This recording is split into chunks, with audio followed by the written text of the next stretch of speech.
Dear students, good morning.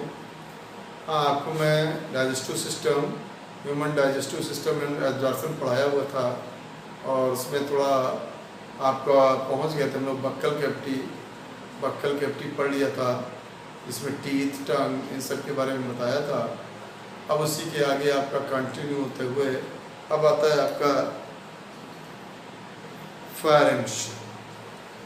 Firings की बात करते हैं।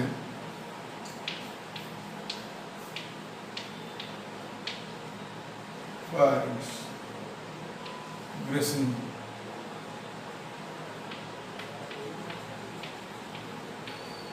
pharynx. Pharynx. Pharynx is the common organ.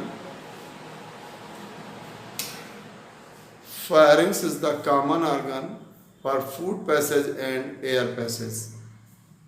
माने जो ग्रसनी है वो फूड पैसेज और आपके एयर पैसेज दोनों का कॉमन अंग है, अर्थात दोनों क्रियाओं में ये इन्वॉल्व होता है।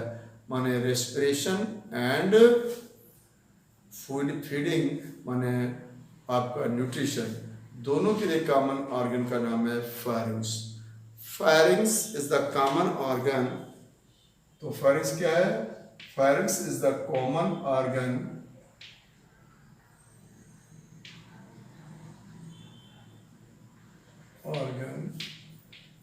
For food passage and air.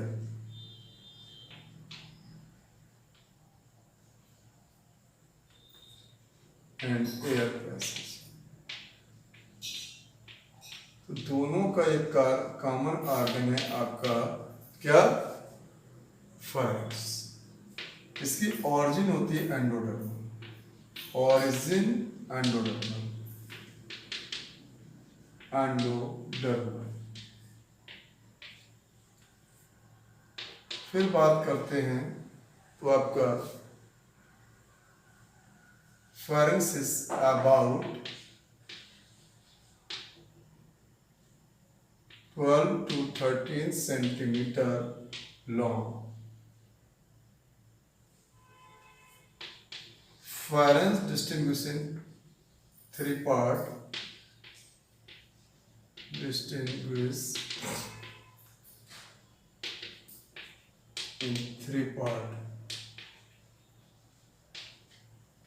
First part इसका होता है नेसोफेरिंक्स,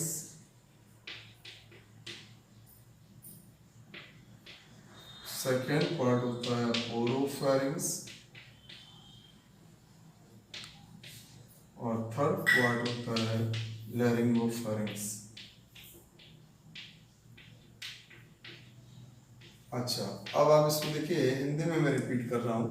तो देखिए, फायरिंग्स जो है ग्रसनी, एक कॉमन ऑर्गन है जो आपके फूड पैसेज माने न्यूट्रिशन माने पोषण, फीडिंग भोजन अंतर्ग्रहण और आपके रेस्पिरेशन माने एयर पैसेज दोनों में कार्य करता है।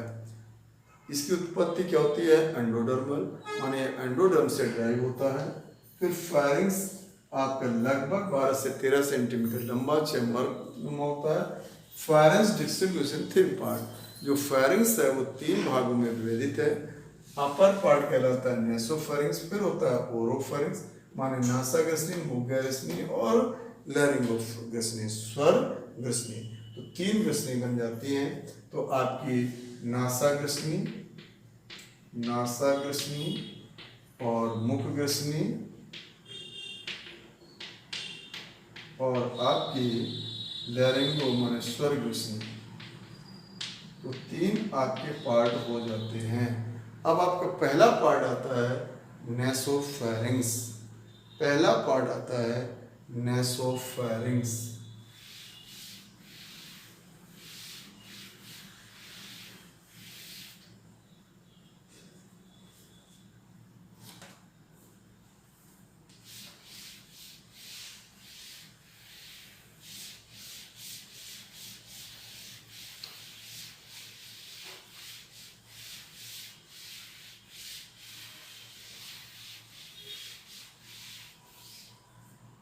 अब अब बात करते हैं नेसोफेरिंक्स।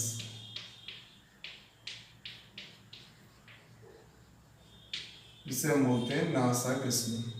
तो ये अपर पार्ट होगा और लार्जेस्ट पार्ट होगा। Upper end largest part, upper most end largest part, largest part सबसे ऊपरी और सबसे बड़ा भाग होता है। इसका काम क्या होता है? ये एयर को लेता है। तो take the air and pass in oropharynx. It take air from nasal cavity and pass in oropharynx। तो देखिए ये नेसल कैविटी से, ये जो आपका नोज है ये नेसल पोर है, फिर ये नेसल कैविटी है, फिर इंटरनल नैरिस है, वहाँ से एयर को लेता है और ओरोफेरिंक्स में भेज देता है।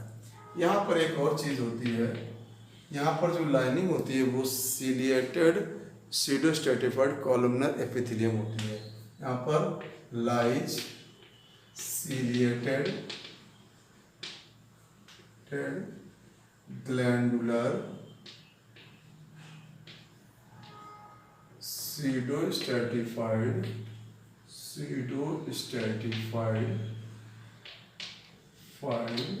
एपिथेलियम।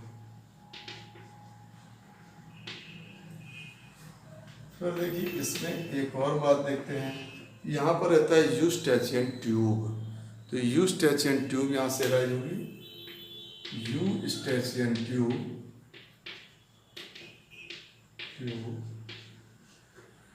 कनेक्ट फ्रॉम कहाँ पर कनेक्ट होगी? टिम्पैनम। तो देखिए यहाँ से यूस्टैचियन ट्यूब निकलती है जो टिम्पैनम से जुड़ती है, माने फेरिंक्स को टिम्पैनम से जोड़ने का काम करती है। और इसका काम सिर्फ उस समय होता है जब एक्सप्लॉइट होता है या आप माने फूड को सोलोइंग करते हैं, तो उस समय इसका रोल हो जाता है। देखिए ये एयर प्रेशर को मेंटेन करती है। It maintain the air pressure in tympanum. It maintain air pressure. अगर ये एयर प्रेशर को मेंटेन ना करे तो क्या हो सकता है? आपके ईयर ड्रम बस्ट हो सकते हैं, ईयर ड्रम खराब हो सकते हैं। तो उससे प्रोटेक्ट करने के लिए रहता है यूस्टैचियन। ये भी एंडोडर्मल ऑरिजिन होती है और यूस्टैचियन को घेरे हुए ट्यूबल टॉन्सिल होता है। अभी टॉन्सिल के बारे में बताऊंगा। तो यहाँ पर एक ट्यूबल टॉन्सिल होता है। तो eustachian tube is surround by tubal tonsil. तो ये रहता है, इतना पोर्शन रहता है नेसोफेरिंक्स में। तो देखिए ये सबसे ऊपरी भाग होगा, सबसे बड़ा भाग होगा। ये एयर को लेता है कहाँ से? नेसल कैविटी से। कहाँ भेजता है? नासा आपके मुखग्रसनी में। और इस पर टिश्यू रहता है सीडोस्ट्रेटिफाइड सीलेटेड ग्लैंडुलर एपिथेलियम। और यहाँ पर यूस्टैचियन ट्यूब यहाँ से निकलती है जो कर्ण के टिम्पैनम माने कर्ण गुहा से जोड़ती है और एयर प्रेशर को मेंटेन करती है, वायु दाब को मेंटेन करती है। जब बहुत तेज धमाका हो जाता है उस समय इसका बहुत बड़ा रोल होता है। तो ये आपका कहलाता है क्या? कौन सा? नेसोफेरिंक्स। अब बात आती है ओरोफेरिंक्स की।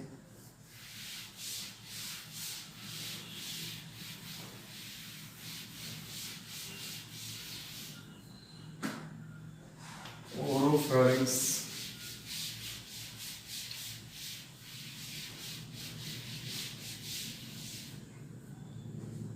अब बात आती है आपके ओरोफेरिंक्स। इसे कहते हैं मुखग्रसनी। तो ये मिडिल पार्ट होगा और ये कॉमन पार्ट होगा for food passage and air. तो middle and common, it is middle and common part, middle and common part for both food and air passage. तो दोनों के लिए कॉमन हो जाता है। अब आप देखिए यहाँ पर रहता है आपका, यहाँ पर जो टिश्यू रहेगा वो सीडोस्टैटिफाइड टिश्यू रहेगा, सीडोस्टैटिफाइड टिश्यू रहेगा, और एक स्पेशलाइजेशन यहाँ पर बनेगा। तो यहीं से आपका फूड पैसेज और एयर पैसेज डिस्टिंक्ट होते हैं। फूड पैसेज आपका बिहाइंड हो जाता है और एयर पैसेज आपका इन फ्रंट हो जाता है। तो आपका क्या हो जाएगा, food passage behind air passage, और air passage is in front, माने एयर पैसेज आगे की ओर हो जाता है, फूड पैसेज पीछे की ओर हो जाता है। और ये आपका फूड को कहाँ से लेता है, आपके बक्कल कैविटी, वही पैलेट, सॉफ्ट पैलेट के थ्रू से फूड को लेकर पास करता है कहाँ, आपके फूड पाइप में। इट रिसीव या take food from buccal cavity and pass in food pipe, और क्या करेगा, take air from nasopharynx and pass in air pipe, माने wind pipe। तो दोनों के लिए ये कॉमन ऑर्गन का काम करता है। तो देखिए अब आपको समझना है, तो ये एक मिडिल पार्ट होगा, उससे छोटा पार्ट होगा, ये दोनों के लिए कॉमन है, और ये भोजन को लेता है बक्कल कैविटी से और फूड पाइप में भेजता है, और एयर को लेता है नेसोफेरिंक्स से और विंड पाइप में भेज देता है, माने ट्रैकिया में भेज देता है। अब अगली बात आ जाती है लैरिंगोफेरिंक्स की। अगली बात आ जाती है अब लैरिंगोफेरिंक्स की।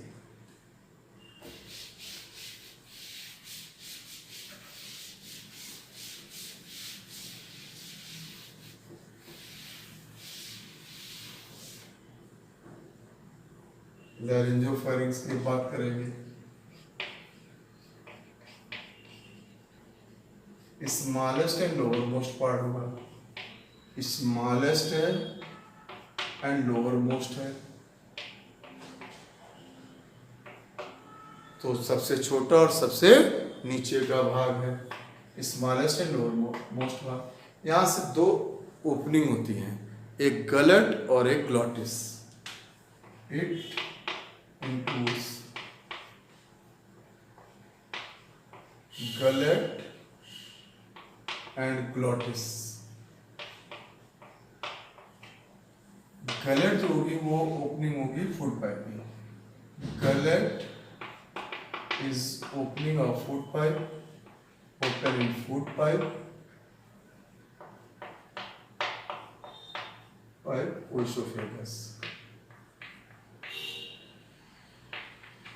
अच्छा, और जो ग्लॉटिस है, glottis open in wind pipe trachea. तो अब देखिए ये दोनों में होता है, तो ग्लॉटिस और गलट, तो ये आपका विंड पाइप का पोर हुआ ग्लॉटिस और फूड पाइप का पोर हुआ गलट, और ये पाए जाते हैं आपके लैरिंगोफेरिंक्स में। तो उसके ओरोफेरिंक्स के नीचे रहता है लैरिंगोफेरिंक्स, तो ये छोटा और सबसे नीचे का भाग होगा। इसमें दो ओपनिंग पाई जाती हैं, गलट और ग्लॉटिस। गलट फूड पाइप में खुलेगा माने भोजन नली में, और जो आपका ग्लॉटिस है वो वायु नली में खुलेगा माने विंड पाइप। तो ये था आपका फेरिंग्स।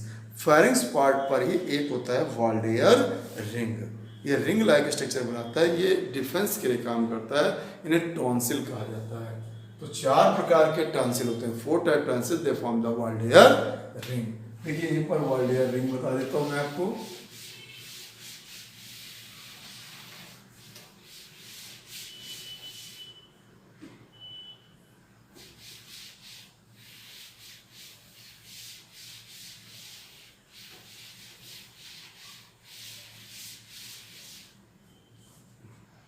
अब आपका आता है वाल्डेयर रिंग।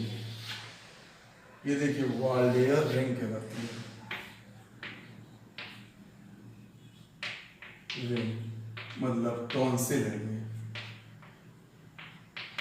देखिए जो टॉन्सिल्स होते हैं उनके बारे में बताया गया है, 4 टाइप के टॉन्सिल्स होते हैं।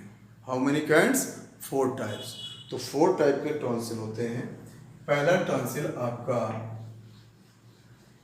फेरेंजियल टॉन्सिल, और ये आपका हो गया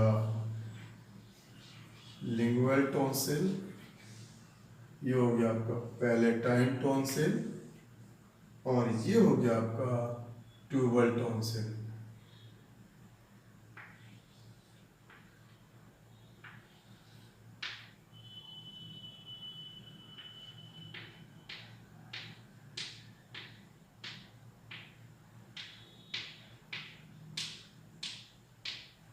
देखिए आपके चारों टॉन्सिल मिलकर बनाते हैं वाल्डेयर रिंग। इसे कहते हैं फेरेंजियल टॉन्सिल। कौन सा टॉन्सिल? Pharyngeal tonsil. ये आपका ट्यूबल टॉन्सिल,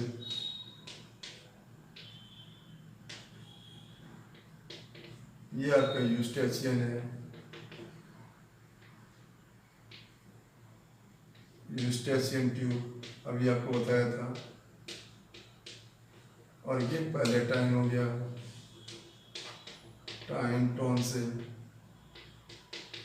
और ये आपका लिंगुअल टॉन्सिल। हमारे टॉन्सिल को ये हम कहते हैं वाल्डेयर रिंग। तो यहाँ पर 4 टाइप के टॉन्सिल हैं, 4 टाइप टॉन्सिल हैं, और उनको हम ऐसा कर सकते हैं PTPL। PTPL माने फेरेंजियल, और फेरेंजियल हो गया, ये फेरेंजियल, दूसरा ट्यूबल, और तीसरा आपका पैलेटाइन, फिर आपका हो गया लिंगुअल। तो देखिए आपके ये 4 टाइप के टॉन्सिल हैं, तो चारों टाइप के टॉन्सिल आपको PTPL 4 टाइप के टॉन्सिल है। अब फेरेंजियल टॉन्सिल आपका वो नेसोफेरिंक्स के उधर आप जब आते हैं साइड पर, तो फेरिंक्स के रीजन में स्टार्टिंग में इधर पे मिलता है। जो ट्यूबल टॉन्सिल हो तो आपको यूस्टेचियन ट्यूब के चारों ओर मिलेगा, और फिर आपका जो पैलेटाइन टॉन्सिल वो चीक वाले पोर्शन में मिलेगा। चीक से यही माने यहाँ पर आते हैं जब गले पर, और चीक से नीचे तब मिलता है। और फिर आपका जो लिंगुअल टॉन्सिल होता है वो टंग के नीचे रहते हैं, और ये सब मिलकर बनाते हैं वाल्डेयर रिंग। अब देखिए टॉन्सिल में रहता क्या? लिम्फॉइड टिश्यूज है, तो यहाँ पर लिम्फ रहता है, और लिम्फ आपको क्या देता है? इम्यूनिटी। तो इट प्रोवाइड द इम्यूनिटी माने डिफेंस। ये डिफेंस का काम करने वाला ऑर्गन है जिसे कहते हैं टॉन्सिल। तो अब देखिए इसको हम कहते हैं एडिनोइड टॉन्सिल, एक नाम इसको देते हैं एडिनोइड टॉन्सिल। और इसमें अगर कोई प्रॉब्लम हो जाती है, इन्फ्लामेशन हो जाता है, स्वेलिंग आ जाती है, तो प्रॉब्लम होती है रेस्पिरेटरी। ये आपका भोजन और रेस्पिरेटरी दोनों प्रॉब्लम बताता है पैलेटाइन टॉन्सिल। यहाँ पर अगर हो जाता है फिर उसको ऑपरेट करके निकाला जाता है और रिमूव किया जाता है, तो उसको कहते हैं टॉन्सिलेक्टोटॉमी। तो ये जो आपका ऑर्गन है ये फूड का ऑर्गन नहीं है, ये आपका, लेकिन यहाँ पर ये पाया जाता है और ये आपको डिफेंस प्रोवाइड करता है। इसे कहा जाता है वाल्डेयर रिंग। तो ये आपका यहाँ पर मैंने यहीं पर पाया था इसलिए बता दिया। तो इसमें एडिनॉइड और से टॉन्सिलाइटिस, टॉन्सिलेक्टोटॉमी, किसी पे इन्फ्लामेशन आने में प्रॉब्लम आने लगेगी। अच्छा, इनका काम है डिफेंस देना। अच्छा, अगला पार्ट आपका आता है क्या? ओइसोफेगस, जहां से मेन एलिमेंट्री कैनाल शुरू होती है, ओइसोफेगस।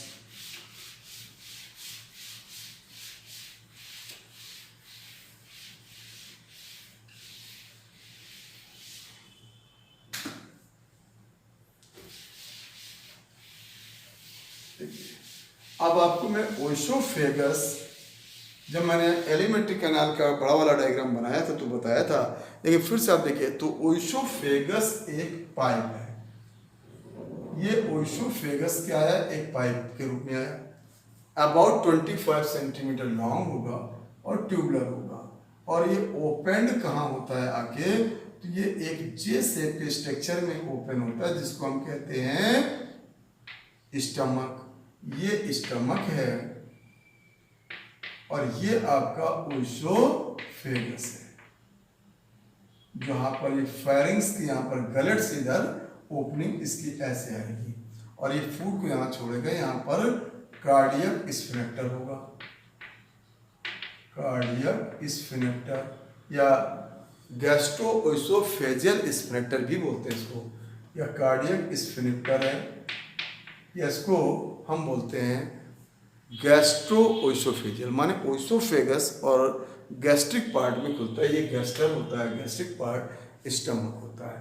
तो यहाँ पर इसकी लीडिंग आती है तो इसे कहा जाता है। अच्छा, अब ये तो आपको दिख रहा है कि ये एक ट्यूब है, करीब 25 सेंटीमीटर लॉन्ग होती है, और इस ट्यूब की अगर हम एनाटॉमी करें तो इट हैव द 4 लेयर्स। यहाँ पर 4 लेयर होते हैं, 4 लेयर रहते हैं इसके। अगर इस ट्यूब की एनाटॉमी करें तो देखिए मैं इस ट्यूब की एनाटॉमी आपको दिखा रहा हूँ। जब हम उसका टीएस या वीएस सेक्शन करेंगे, सबसे बाहर ट्यूनिका एडवेंटिया है। ये क्या है, ट्यूनिका एडवेंटिया, माने ये आप टीएस ऑफ ओइसोफेगस। जब हम उस ट्यूब की टीएस करेंगे तब आप देखिए तो ट्यूनिका एडवेंटिया, इसके बाद मसल लेयर रहती है, तो 2 मसल होती है।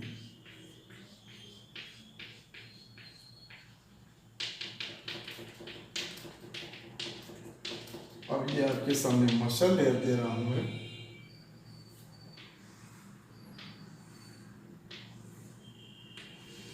और यहां से पेरिस्टालसिस मूवमेंट स्टार्ट हो जाता है।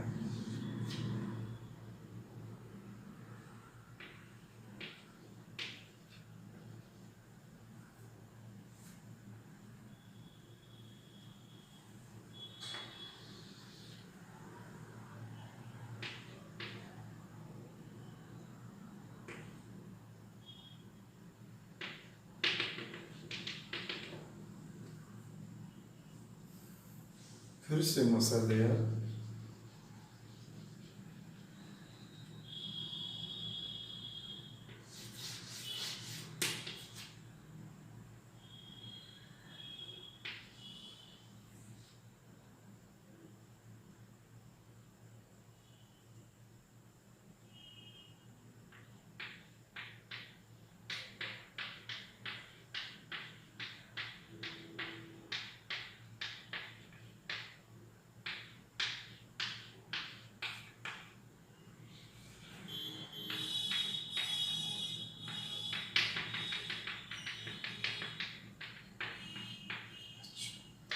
अब आप देखिए ये उसकी एनाटॉमी है।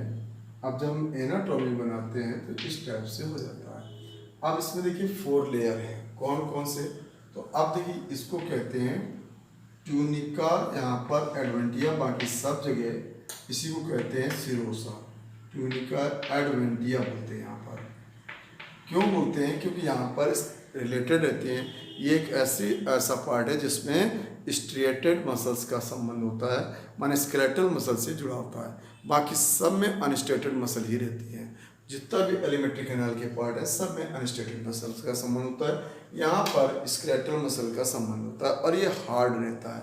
इसलिए एलिमेंट्री कैनाल में अगर हम बात करें, हार्डेस्ट पार्ट बॉडी नहीं है, लेकिन अगर हम एलिमेंट्री कैनाल की बात करेंगे, वैसे तो टीथ का इनेमल सबसे आपका हार्डेस्ट है, बट लेकिन हार्डेस्ट वैसे अगर एलिमेंट्री कैनाल में जाएंगे तो ड्यूोडेनम ही रहेगा, इसी कारण, क्योंकि इसमें स्केलेटल टिश्यू भी रहता है। फिर इसके बाद ये आपका मसल लेयर होती है, मसल लेयर, और 2 लेयर है मसल की यहाँ पर। फिर ये सबम्यूकोसा है, और फिर आपकी ये पूरी म्यूकोसा है। तो देखिए 4 लेयर यहाँ पर आपके सामने मिलेंगे। क्या क्या मिलेंगे, तो TMSM ट्यूनिका, ये हो गया ट्यूनिका। फिर आपका मसल लेयर, मसल स्तर, फिर आपका सबम्यूकोसा, और फिर आपका म्यूकोसा। तो अब आप देखिए 4 लेयर आपके सामने हैं टीएम। वैसे इस सब जगह इसको सिरोसा कहेंगे, लेकिन यहाँ पर क्योंकि इसमें स्केलेटल मसल रिलेटेड रहता है इसलिए इसको ट्यूनिका कहा जाता है। अच्छा, अब देखिए तो ये तो कनेक्टिव टिश्यू लेयर हो गया। फिर ये मसल लेयर होती है, वैसे तो अनस्टेटेड मसल है लेकिन यहाँ पर स्टेटेड मसल का संबंध भी पाया जाता है। इसमें ये वाली होती है लॉन्गिट्यूडिनल मसल, लॉन्गिट्यूडिनल मसल। बाहर की ओर कौन सी रहेगी? लॉन्गिट्यूडिनल। अंदर की ओर कौन सी रहेगी? Circular muscle. अंदर की ओर रहेगी सर्कुलर, बाहर की ओर होगी अनुलंब, अंदर की ओर होगी वर्तुल पेशियां। सब म्यूकोसा तो वैसे ये फिर म्यूकोसा के 3 लेयर है। ये मस्कुलेरिस रहती है, वही दोनों मस्कुलेरिस म्यूकोसा रहेगी जिसमें आपके यही दोनों मसल रहेंगी। फिर आपका लेमिना होगा, लेमिना प्रोप्रिया, और फिर आपका ये होगा एपिथेलियम, यहाँ पर स्ट्रैटिफाइड। कौन सा? Non keratinised, non keratinised stratified squamous epithelia, epithelia. तो देखिए अगर हम बात करें तो यहाँ पर क्या हो जाता है, टीएम और एसएम 4 लेयर होते हैं। तो सबसे बाहर वाला ये लेयर जो होता है ट्यूनिका, बाकी सब जगह सिरोसा कहलाएगा। ये लेयर जो होता है वो हार्ड रहता है क्योंकि इसमें स्केलेटल टिश्यू का संबंध होता है। फिर मसल लेयर है अनस्टेटेड मसल, इसमें स्टेटेड मसल भी मिलती है। अच्छा, फिर इसके बाद फिर आपका होता है सबम्यूकोसा, फिर म्यूकोसा। म्यूकोसा में 3 लेयर आपको बताया। मसल वाला लेयर रहेगा सबसे नीचे, मसल में वही 3 दोनों मसल रहेंगी, लॉन्गिट्यूडिनल और सर्कुलर, अनुलंब और वर्तुल। फिर उसके बाद लेमिना, फिर उसके बाद एपिथेलियम। यहाँ पर कौन सा रहता है? नॉन ग्रेन, और यही पूरा बक्कल कैविटी में होता है। इसके बाद सब जगह कॉलमनर रहेगा। तो यहाँ पर आपको ये माइंड में रखना है कौन सा टिश्यू यहाँ पर रहता है। और इसमें म्यूकस ग्लैंड रहती है तो म्यूकस आता रहता है, और यहाँ पर यहीं से स्टार्ट होता है पेरिस्टालसिस मूवमेंट। क्रमाकुंचन गति यहीं से स्टार्ट हो जाती है, जिससे फूड क्रमशः नीचे की ओर पास होता जाता है, तो उसे कहते हैं पेरिस्टालसिस मूवमेंट। तो ये आपको अगर हम इस वैसे देखें तो ये क्या है? एक ट्यूब है। तो ये आप देख रहे हैं ये एक ट्यूब है, करीब 25 सेंटीमीटर लॉन्ग होती है। आपके वहाँ से बक्कल कैविटी से स्टार्ट लेकर माने फेरिंक्स के नीचे से आती है, और फेरिंक्स के नीचे से फिर आपके डायफ्राम के नीचे आकर ये कहाँ लीड करती है? स्टमक में। और ये इस ट्यूब में थोड़ा सा सलाइवा का एक्शन रहता है, म्यूकस रहता है, बाकी यहाँ पर और कुछ भी नहीं रहता। सलाइवा में रहता है टैलिन। तो टैलिन माने जो रोल है वो बक्कल कैविटी टू ओशोफेगस रहता है, और यहाँ पर फिर स्फिंक्टर रहता है जिसके कारण से जो फूड ओशोफेगस वाला, ओशोफेगस फूड पास इन स्टमक। तो स्टमक, फिर तो एक चीज़ यहाँ पर बस सिर्फ ध्यान रखना है, तो ये ट्यूब होती है अबाउट 25 सेंटीमीटर, लगभग 25 सेंटीमीटर लंबी होती है। माने फेरिंक्स के नीचे से लेकर गलट से लेकर आपकी ये लीड करती है उसके डायफ्राम के नीचे, ओपन्स इन स्टमक। स्टमक के कार्डियक पार्ट में ओपन होती है, इसलिए कार्डियक स्फिंक्टर रहता है, और इसमें 4 लेयर रहते हैं। ये चीज़ आपको ध्यान रखना है, अंदर से बाहर या बाहर से अंदर। मेडिकल में इस विषय को ध्यान देना होता है। तो अगर हम बाहर से अंदर जाएंगे तो TMSM, और अगर अंदर से बाहर आएंगे तो MS और MT हो जाएगा। MS MT माने ट्यूनिका बाहर, फिर उसके नीचे मसल, फिर उसके नीचे सबम्यूकोसा, फिर उसके नीचे म्यूकोसा, और म्यूकोसा में भी 3 लेयर रहेंगे, ML और नॉन केराटिन स्क्वैमस एपिथेलिया। तो मस्कुलर, फिर लेमिना, फिर वो रहेगा। तो इस तरह से आपका रहता है। यहाँ पर जो डाइजेशन होगा वो थोड़ा सा carbohydrate digestion by the ptyalin, ptyalin के द्वारा कार्बोहाइड्रेट डाइजेशन रहता है, बाकी यहाँ कोई डाइजेशन नहीं होता है। और बस सिर्फ क्रम पेरिस्टालसिस मूवमेंट पास, फूड पास इन, इंजेस्टेड फूड पास इन कहाँ हो गया? स्टमक। अब बात आती है स्टमक की। तो अब आप स्टमक को समझेंगे। ये देखिए स्टमक का डायग्राम बना हुआ है। स्टमक का डायग्राम आपके सामने बना हुआ है, साथ में स्टमक बना हुआ है। जे शेप का होगा और सबसे बड़ा पाउच होता है। तो जे शेप और largest pouch in alimentary canal. It distinguish in, वैसे तो 3 पार्ट है लेकिन 4 part, cardiac, fundus, pyloric, body. 4 part मैं आपको यहाँ पर बता रहा हूँ और वो देखिए, फिर इसकी भी एनाटॉमी देखेंगे। तो अब आप देखिए, ये तो था हमने ओइसोफेगस एनाटॉमी देखी थी, अब स्टमक एनाटॉमी भी देखेंगे।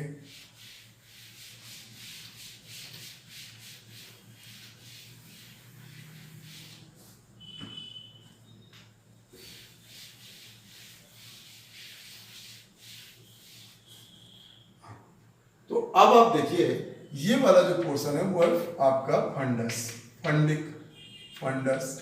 ये वाला पोर्शन जहां पर ये लीड कर रहा है वो वाला पोर्शन है कार्डियक, कार्डियक। और ये बीच वाला पूरा बॉडी कहलाता है। और जो सबसे इधर पीछे हो जाता है इसको कहते हैं पाइलोरिक। तो देखिए जो स्टमक है वो वैसे डिस्टिंग्विश हो गया 4 पार्ट में, कार्डियक, फंडस, बॉडी, पाइलोरिक। जो ओइसोफेगस है वो ओपन इन कार्डियक। कार्डियक माने छोटा पार्ट होता है, हार्ट से थोड़ा सा इधर नीचे रहता है, इसलिए से कार्डियक कहा गया। और इसके ऊपर का जो पीछे का भाग होता है उसे फंडस कहा जाता है। और पूरा जो सबसे बड़ा पार्ट होता है उसको बॉडी कहा जाता है। और जो सबसे पीछे का भाग होता है lead in intestine, that's called pyloric. और इसमें रहती क्या है, र्यूक्स रहते हैं, पहले 10 र्यूक्स रहते हैं यहाँ पर भी। तो र्यूक्स से क्या हो जाता है कि वो एक तरह का चर्निंग मूवमेंट जब फॉर्म होगा तो भोजन को grind and masticate and then change in paste like. तो भोजन जो जैसे आप खाते हो, मानो आपके दांत से भोजन टूटता है, बारीक हो जाता है लेकिन एकदम से पेस्ट जैसा नहीं हो पाता, पूरा मिक्स नहीं होता है, आपको टुकड़े छोटे छोटे रहते हैं। कभी आप वॉमिट होता है तब आपने ध्यान दिया हो, वॉमिट में देखिए कभी जैसे आपने खिचड़ी या चावल खाया तो चावल के चावल आ जाता है, लेकिन जब आपका स्टमक पे ग्राइंड कर देगा तो उसके बाद सब एकदम से मिक्स होकर पेस्ट जैसा बनता है। तो उस पेस्ट को ही कहा जाता है एस्टिक पेस्ट लाइक बनता है, दैट्स कॉल्ड काइम। तो काइम इसी स्टमक में बनता है। और चर्निंग मूवमेंट के लिए क्या होती है, यहाँ पर इस तरह की र्यूक्स हैं, धारियां इस तरह की र्यूक्स होती है, they form the churning movement से है। तो उसको भोजन को जैसे आपका ग्राइंडर जूसर होता है वैसे ये बिल्कुल एकदम उसको मिक्स करके change in paste like food, तो उसको पेस्ट लाइक फूड में कन्वर्ट कर देता है। अच्छा, अब स्टमक में सबसे ज्यादा पीरियड तक फूड स्टॉप इन आपके स्टमक, सबसे ज्यादा टाइम तक लगभग 4 to 6 hour food stops in stomach, store in stomach. Stomach में सबसे ज्यादा टाइम तक भोजन भरा रहता है, लगभग 4 से 6 घंटे तक फूड रहता है। और protein and lipid digestion initiate start from stomach, but carbohydrate digestion start from buccal cavity. Carbohydrate digestion तो बक्कल कैविटी से स्टार्ट हो जाता है, लेकिन प्रोटीन और लिपिड का डाइजेशन स्टार्ट यहीं से होता है। अब हम जब इसकी एनाटॉमी देखेंगे तो थोड़ा सा डिफरेंस है मसल लेयर में, बाकी सब वैसे ही होता है, मसल लेयर में डिफरेंस आ जाएगा। अब आपको स्टमक की बात कर रहा हूं मैं।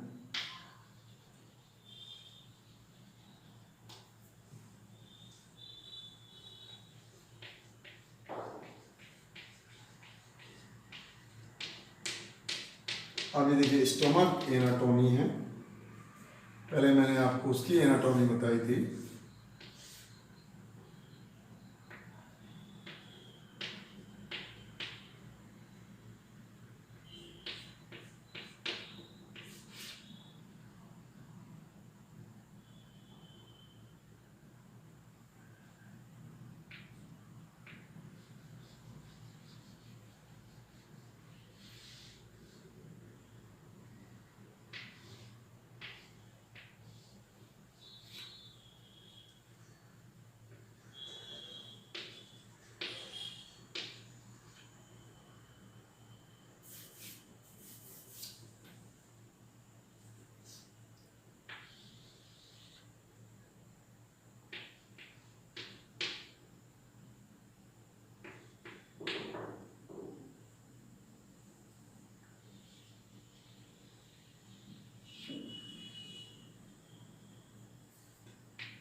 अब स्टमक एनाटॉमी में देखिए थोड़ा सा डिफरेंस आपको मिलेगा। देखिए वहाँ मैं बता रहा था, यहाँ पर उसको हम लेयर को कहते हैं सिरोसा। इसको कौन सा लेयर बोलेंगे? सिरोसा। बस ये लूज कनेक्टिव टिश्यू से है और वहाँ पर कोलेजन कनेक्टिव टिश्यू रहता था, कोलेजन के कारण वो हार्ड रहता था, और ये लूज कनेक्टिव टिश्यू से बना है सिरोसा। फिर ये वही आपके यहाँ पर 3 मसल लेयर हो गए है वही, लेकिन मसल लेयर 3 हो गए, 1 बढ़ गया। फिर आपका वही सम्यूकोशा है और फिर वही आपका म्यूकोशा है।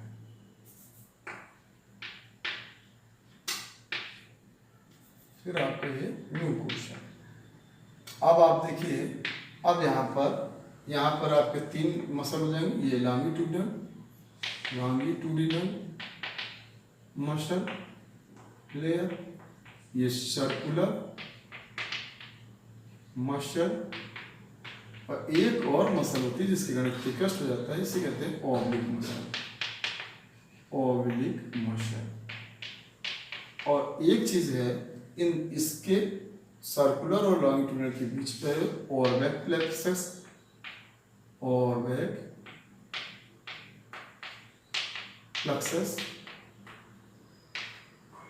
इसके और इसके बीच में मिशनर प्लेक्सस, और इसके ऊपर है लेमिना। फिर वही आ गया आपका फिर मस्कुलरिस म्यूकोसा, वही ये दोनों मसल है म्यूकोसा। फिर आपका आ जाएगा लेमिना प्रोप्रिया एपिथेलियम। तो यहाँ पर कौन सा एपिथेलियम होगा? कॉलमनर, सिंपल कॉलमनर एपिथेलियम होगा। वहां पर कौन सा था आपको याद रखना है? नॉन कैरोटिनॉइड स्ट्रैटिफाइड, और यहाँ पर है सिंपल कॉलमनर एपिथेलिया। अब एपिथेलिया पर यहाँ पर ये तो चीफ सेल है, यहाँ पर 4 सेल्स होती हैं और वो कहलाती है गैस्ट्रिक ग्लैंड। 4 टाइप की सेल यहाँ पर मिलेगी: chief cell, argentic cell, mucus cell और आपकी अर्जेंटोफिन सेल। मोका सेल नाम से 4 सेल मिलकर बनाती हैं गैस्ट्रिक ग्लैंड। तो ये हो गया आपका टीएस ऑफ स्टमक। एक पोर्शन से मैं दिखा रहा हूँ, सर्किल नहीं दिखा रहा हूँ। एक पोर्शन जैसे सर्किल बनेगा तो उसका एक पोर्शन इतना मैंने निकाला हुआ है, तो ऐसे निकाल कर आपको मैं दिखा रहा हूँ। तो अब आप देखिए उसका एक बनाया था एनाटॉमी। किसकी एनाटॉमी बनाई? तो ये थिकेस्ट वॉल हो जाती है। क्यों थिकेस्ट हो जाती है? क्योंकि यहाँ पर ऑब्लिक मसल बढ़ जाती है, 3 मसल है। ऑर्बैक प्लेक्सस का काम होता है control the peristalsis movement. Micellar का काम होता है सेक्रीशन, जो भी सेक्रीट द जूस होता है उसके लिए काम करता है। तो ये था आपका एनाटॉमी ऑफ स्टमक। जो सबसे बड़ा पाउच है यहाँ पर लगभग 20-22 सेंटीमीटर का ये पाउच होता है, और maximum time food store in stomach. इससे ज़्यादा लंबा समय तक 4 से 6 घंटे कहीं भोजन नहीं रुकता है। और जब भोजन स्टमक से पास आउट होता है, then we are feel the hunger, तभी हम भूख का आभास करते हैं। और जितना टाइम तक ये भोजन बिल्कुल नील होने लगता है यहाँ से स्टमक से, तो वहाँ पर आपका रिक्स जो होते हैं वो वहाँ पर चर्न करेगा, फैलना सिकुड़ना होता है, जिसके कारण आपको जैसे कहते नहीं कि माइस रनिंग, चूहे कूद रहे हैं, माइस जंपिंग इन स्टमक, पेट में चूहे कूद रहे हैं, मतलब क्या? भूख बहुत ज़्यादा लगी। जब आप 10-12 घंटे भूख फूड नहीं लेते हैं तो आपको ऐसा महसूस होगा, 10-12-15 घंटे है, तो तब ऐसा महसूस होगा कि आपको लगेगा कि मतलब पेट में कुछ पेन टाइप का या उस टाइप का चुभन टाइप का, वो सब इसी का होता है। जब तक फूड यहाँ रहेगा we can not feel the hunger. तो जब तक यहाँ भोजन होता है, इसलिए आप जो खाना खाते हैं, आप देखिए जैसे खाना अभी आपने मान लीजिए सुबह आप क्या करते हैं, सुबह सबसे पहले हम लोग ब्रेकफास्ट किया। ब्रेकफास्ट करने के आपने मान लो 8 बजे तक कर लेते हैं, 8 बजे के अंदर कर लेना चाहिए, 8 से 9 के बीच में। अच्छा, ब्रेकफास्ट के बाद फिर आपका जो लंच होता है वो करीब 1 से 2 के बीच में। जब लंच हुआ तो लंच से फिर आप डिनर पे जाते हैं, तो देखिए गैप देखिए, तो इधर आपने 8 बजे किया, उधर 1 बजे किया, 5 आवर का गैप मिला। फिर आप देखिए उधर आपने 1 बजे किया और डिनर करते हैं आप 8 बजे, तो 7 आवर का गैप मिला। तो वही आपका देखिए कारण क्या है, जब तक फूड यहाँ रहेगा आप you can not feel the hunger, तब तक आप भूख नहीं है। वैसे भूख के लिए कई सिस्टम होते हैं, ग्लूकोज रिस्पॉन्सिबल होता है, जब लेवल ऑफ ग्लूकोज डाउन हो जाएगा तो भी भूख का आभास होगा। कई सेंड होते हैं, टेम्परेचर पे भी डिपेंड होता है, जाड़े में भूख ज़्यादा लगती है और गर्मियों में कुछ कम लगती है, उसका भी इफेक्ट होता है। तो अब आप देखिए, तो यहाँ पर समझना है हमें, तो ये था स्टमक। तो स्टमक क्या है, लार्जेस्ट पाउच है, जे शेप है और आपका जे शेप होगा। अब आप देखिए इसमें जो स्टमक आता है ये कहाँ आता है, बिलो द डायफ्राम, और बिलो द डायफ्राम होगा। अब यहाँ पर स्टमक में देखिए, तो स्टमक की जो वाल होगी वो किससे अटैच करती है, पेरिटोनियम से। पेरिटोनियम क्या होती है, बॉडी कैविटी की, तो उसीलिए वहाँ पर ओमेंटम के नाम से जानते हैं। तो जो एक बैक साइड पर होता है जो बड़ा वाला, उसे कहते हैं ग्रेटर कर्वेचर या ग्रेटर ओमेंटम, ग्रेटर कर्वेचर या ग्रेटर ओमेंटम। और जो ओसोफेगस या लीवर टुवार्ड्स होता है उसे बोलते हैं लेजर कर्वेचर। तो समझिएगा ये लेजर कर्वेचर है और ये ग्रेटर कर्वेचर है। इसमें इसका संबंध कहाँ से हो जाता है, बॉडी कैविटी की वाल से हो जाता है, इसे बोलते हैं पेरिटोनियम। तो ये ओमेंटम हो जाता है आपका ग्रेटर ओमेंटम। तो ये ग्रेटर ओमेंटम है और इस वाल को यहाँ पर इसको कहते हैं ग्रेटर कर्वेचर, इस साइड कहते हैं लेजर कर्वेचर। जो ओसोफेगस इस साइड लीवर होता है तो लीवर टुवार्ड्स लेजर होता है, और जो आपका स्प्लीन टुवार्ड होता है वो ग्रेटर हो जाता है। अच्छा, तो अब ये था आपका स्टमक। स्टमक में लेयर आपको बताया वो यहाँ पर भी वही 4 लेयर है, एसएम एसएम 4 लेयर, माने सिरोसा, मसल लेयर, सबम्यूकोसा और म्यूकोसा। सब लेयर आपको, जो मसल लेयर यहाँ पर 3 है, 3 टाइप की मसल है, स्टेटेड सब अनस्टेटेड मसल हैं, सब स्मूथ मसल हैं, लॉन्गिट्यूडनल और सर्कुलर और ऑब्लिक। लॉन्गिट्यूडनल सर्कुलर के बीच में ऑर्बिक प्लेक्सस होगा, सर्कुलर और ऑब्लिक के बीच में मिशनर होगा। इसका काम होता है, ऑर्बिक प्लेक्सस का काम होता है control the regulation of peristalsis movement. ये पेरिस्टालसिस मूवमेंट के लिए काम करेगा और ये जूस के लिए आपका काम करेगा। अब यहाँ पर क्या रहता है, तो स्टमक में पाई जाती हैं गैस्ट्रिक ग्लैंड्स और दे सीक्रेट द गैस्ट्रिक जूस। तो यहाँ पर गैस्ट्रिक ग्लैंड होती है, जब आपको ग्लैंड पढ़ाऊंगा वो एक साथ पढ़ाऊंगा, सभी ग्लैंड्स माने आपकी इंटरनल एक्सटर्नल ग्लैंड सीक्वेंशियल आएगा, लेकिन फिर भी बता देता हूँ गैस्ट्रिक ग्लैंड। तो गैस्ट्रिक ग्लैंड अबाउट 3.5 करोड़ माने बहुत ज़्यादा मात्रा में होती हैं, तो 3.5 करोड़ के आसपास होती हैं गैस्ट्रिक ग्लैंड। और एक गैस्ट्रिक ग्लैंड जो होती है उसमें 4 टाइप की सेल्स रहती हैं।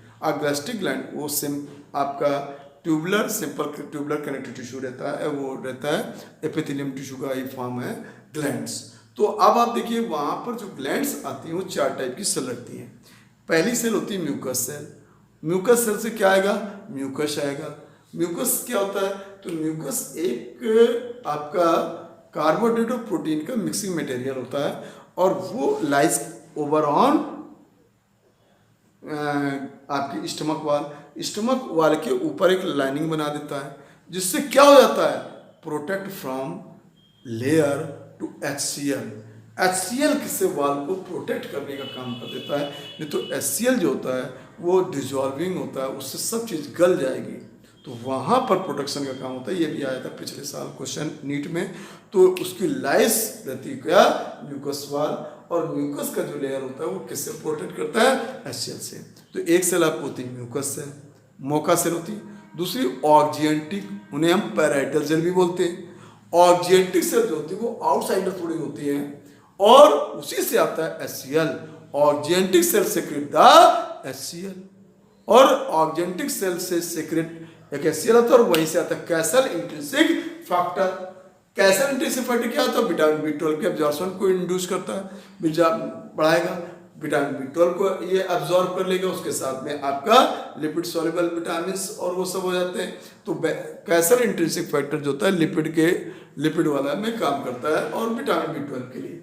अच्छा, फिर इसके बाद यहाँ पर क्या है, मोका चीफ सेल को ही हम कहते हैं जाइगोजन सेल या पेप्टिक सेल। यहाँ से क्या आता है, एंजाइम। ये एंजाइम किस फॉर्म में देते हैं, तो ये प्रो एंजाइम के फॉर्म में रहता है। माने इनएक्टिव एंजाइम लेते हैं पेप्सिनोजन और प्रोरेनिन और गैस्ट्रिक लाइपेज। जो पेप्सिनोजन होता है वो आपका इनएक्टिव फॉर्म है, प्रो फॉर्म है, और प्रोरेनिन भी प्रो फॉर्म है। लेकिन जैसे HCl आता है तो they convert in active enzyme, तो एक्टिवेट हो जाते हैं और एंजाइम में, तो पेप्सिनोजन कन्वर्ट होता है पेप्सिन में, प्रोरेनिन कन्वर्ट होता है रेनिन में, गैस्ट्रिक लाइपेज तो है। अब जो पेप्सिनोजन है उसका काम है प्रोटीन डाइजेशन, तो प्रोटीन डाइजेशन, और जो आपका प्रोरेनिन है माने रेनिन है उसका काम होता है initiate that milk casein digestion. Milk protein जो होती है केसिन, उसके डाइजेशन को इनिशिएट करता है रेनिन, लेकिन does not complete the milk digestion, it initiate only क्या करता है, स्टार्ट करता है। पैरा केसिन, कैल्शियम पैरा केसिनेट बनता है, बाकी काम पेप्सिन और फिर वो सब करते हैं। लेकिन इनिशिएट कौन करता है milk digestion, milk protein digestion को इनिशिएट कौन करता है, तो रेनिन होता है। बहुत कंफ्यूजन क्वेश्चन है यहाँ पर। इनिशिएट करने वाला रेनिन होता है, कंप्लीट करने के लिए पेप्सिन रहता है, आगे का काम पेप्सिन करता है। तो इस तरह से माइंड में होना चाहिए। तो यहाँ पर क्या रहता है, प्रोरेनिन और पेप्सिनोजन। फिर एक यहाँ पर गैस्ट्रिक लाइपेज हो तो लिपिड के लिए होता है, तो लिपिड का डाइजेशन, तो protein digestion and lipid digestion start from stomach, और carbohydration start from buccal cavity and oesophagus में भी होता है, बट नॉट स्टमक, क्योंकि यहाँ पर एमिलेज नहीं माना जाता है। अच्छा, और इसके बाद यहाँ स्टमक में क्या होता है, टोटल का about 10% absorption occurs in stomach. Mainly क्या क्या एब्जॉर्ब करता है, तो शुगर मानो वही ग्लूकोज को एब्जॉर्ब कर लेता है, ड्रग्स को एब्जॉर्ब करता है। देखिए कई ड्रग्स होते हैं, कुछ ड्रग्स, सम क्या फीवर ड्रग्स, जैसे आपने केसियन का नाम सुना होगा, साइनाइड कैप्सूल के नाम सुने होंगे, उसका ड्रग्स को रखते ही तुरंत उसको एब्जॉर्ब करके ब्लड में मिक्स हो जाता था, और इसलिए तुरंत रखते ही व्यक्ति कुछ बोल ही नहीं पाता है और एक्सपायर हो जाता है, डेथ हो जाती है। बहुत फास्ट है क्योंकि उसका वहीं पर एब्जॉर्प्शन हो जाता है। लेकिन बाकी general drugs absorb in stomach, तो ड्रग एब्जॉर्प्शन का काम करेगा। और आपका अल्कोहल एब्जॉर्प्शन भी यही होता है, इसीलिए यहाँ पर लीवर के लिए, क्योंकि यहाँ से सीधे लीवर पहुँच जाता है और लीवर को प्रॉब्लम क्रिएट करने लगता है। तो यहाँ पर एक होता है शुगर एब्जॉर्प्शन माने ग्लूकोज एब्जॉर्प्शन और ड्रग्स एब्जॉर्प्शन, और इसके साथ अब विटामिन B12 के लिए कैसल इंट्रिंसिक भी काम करता है। तो कुछ एब्जॉर्प्शन है 10 से 10% है, तो 10% के अबाउट एब्जॉर्प्शन यहाँ पर होता है। लेकिन मोस्ट कॉमन एब्जॉर्प्शन तो आपको मालूम है स्मॉल इंटेस्टाइन के एलियम पार्ट में होगा, लेकिन यहाँ पर भी एब्जॉर्प्शन होता है, इसलिए इसको माइंड में रखना है। तो थिकेस्ट वॉल किसकी होती है, आपके स्टमक की। हार्डेस्ट डोडिनम में वॉल बनती है, लेकिन थिकेस्ट यहाँ पर बनती है क्योंकि वहाँ स्केलेटल टिश्यू बनता है, कोलेजन फाइबर वाला रहता है, ट्यूनिका एडवेंटिया, और यहाँ पर शिरोसा होता है।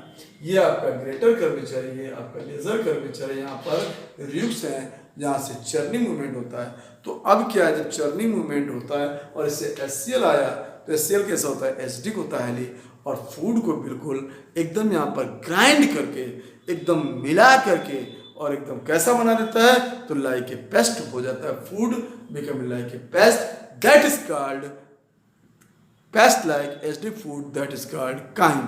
तो काइम फॉर्म्स इन स्टमक, तो उसमें जब काइम बन जाएगा तो फिर वो आपका उसमें आपके फूड पार्टिकल नहीं समझ में आएंगे, बिल्कुल एकदम मिक्सिंग पार्टिकल हो जाता है। तो ये, और जब तक काइम नहीं बनता तब तक वो आपके फूड पार्टिकल, छोटे छोटे पार्टिकल जो दांत से आपके टूटे तो हैं लेकिन एकदम मिक्स नहीं होंगे, लेकिन वो रहते हैं।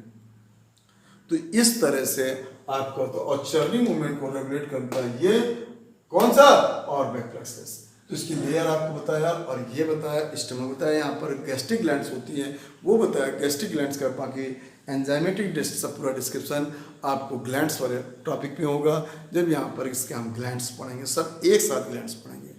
तो अब आपका इसके बाद आपका क्या टॉपिक आता है, तो ये था स्टमक, यहाँ पर क्या बन गया, काइम, और काइम इसके बाद कहाँ आएगा, पाइलोरिक के थ्रू इंटेस्टाइन में जाएगा। काइम कहाँ जाएगा, इंटेस्टाइन। काइम कैसा होगा, एसिडिक। अब HCl यहाँ मैंने बताया, तो HCl का रोल क्या होता है, तो HCl क्या होता है, तो HCl तो आप जानते हो एसिड हाइड्रोक्लोरिक। अब आप इसे एसिड की स्पेशलाइजेशन समझिए, आर्जेंटिक सेल से आता है, हमारे पैरेटल सेल से आता है, बहुत फीवर मात्रा में, तो 2 से 0.5 रहता है इसका टोटल गैस्ट्रिक जूस का। अच्छा, अब इसमें समझिए ये करता क्या है। तो सबसे पहले तो सॉफ्टनिंग ऑफ फूड, जो फूड हार्ड फूड आप खा जाते हो, मान लो जैसे आप कोई सीड खाते हो या बोन्स के टुकड़े खाते हो या कुछ ऐसी चीज खाते हो, तो वहां पर उसको सॉफ्टनिंग कौन करेगा, एसिड करता है। तो उसको मुलायम कौन करता है, तो वो आपका HCl करेगा। फिर किल द जर्म्स, जो भी जर्म्स आ जाता है, चाहे बैक्टीरिया जो भी आता है, उसको जनरली किल कौन कर देता है, HCl। तो आपको उससे भी बचाव हो जाता है, माने डिफेंस का भी काम किया इसने, इम्यूनिटी भी प्रोवाइड किया, डिफेंस किया आपको। अच्छा, फिर क्या करेगा, आपको एंजाइम को एक्टिव कर देगा। आपको मिलता है पेप्सिनोजेन, उसको HCl ही कन्वर्ट करता है पेप्सिन में, पेप्सिन आपका एक्टिव काम करेगा। प्रोरेनिन को कन्वर्ट करेगा रेनिन में, कौन, HCl। तो एंजाइम एक्टिवेशन का काम होता है, सॉफ्टनिंग का काम होता है, ये सब चीज़ों का काम कौन करता है, HCl। और पेट्रिफिकेशन फूड से बचाता है, फूड को सड़ने नहीं देता है। देखिए हम लोग, आपने अगर अपनी मम्मी से पूछेंगे तो मम्मी लोग अचार बनाती है।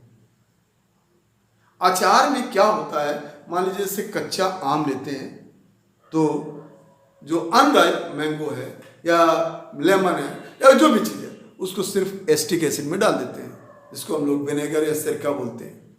अब एस्टिक एसिड में डाल दीजिए कुछ दिन, और फिर आप देखिए अपने आप लूज हो जाएगा। क्यों लूज हो जाएगा, क्योंकि वो सॉफ्ट कर देगा, क्योंकि वो एसिड है। ऐसे HCl एसिड हम लोग, इसलिए सैलेड के साथ में, सैलेड में फाइबर रहता है, उसमें नींबू का इसलिए करते हैं, टमाटर इसलिए करते हैं, एसिड आपका सिक्रेशन बढ़ेगा और वो आपके फूड को सॉफ्टनिंग करेगा, फूड को डाइजेस्ट, इसलिए पहले सैलेड खाया जाता है। तो फाइबर उसको पासिंग में इन्वॉल्व हो जाता है और एसिड आपके सॉफ्टनिंग में आ जाता है। तो जो भी आप खा जाओगे, कच्चा पकाया कैसा भी फूड, तो उसको सॉफ्ट करने का काम एसिड ही करता है। तो इस तरह से HCl के भी अपने रोल होते हैं और इस तरह से वो एंजाइम को मेन एक्टिवेट भी कर देता है। तो वो जो आपके इनएक्टिव एंजाइम है कन्वर्ट इन एक्टिव। तो ये था आपका स्टमक, सबसे बड़ा pouch like part, J shape में था और इसमें 4 लेयर आपको ध्यान रखना है। अब बात आती है आपके इंटेस्टाइन, अब बात आती है इंटेस्टाइन की। तो अब आप देखिए इंटेस्टाइन को। तो अब इंटेस्टाइन में जाते हैं, यहाँ पर टिश्यू ध्यान रखना आपको सिंपल कोलुमनर है और इसके पहले वाले में नॉन करेक्टर स्ट्रेटिफाइड स्क्वेमस था। बस वो एक डिफरेंशियल में मेडिकल में क्वेश्चन याद रखने होते हैं। अब इंटेस्टाइन की बात करेंगे हम स्टमक के बाद।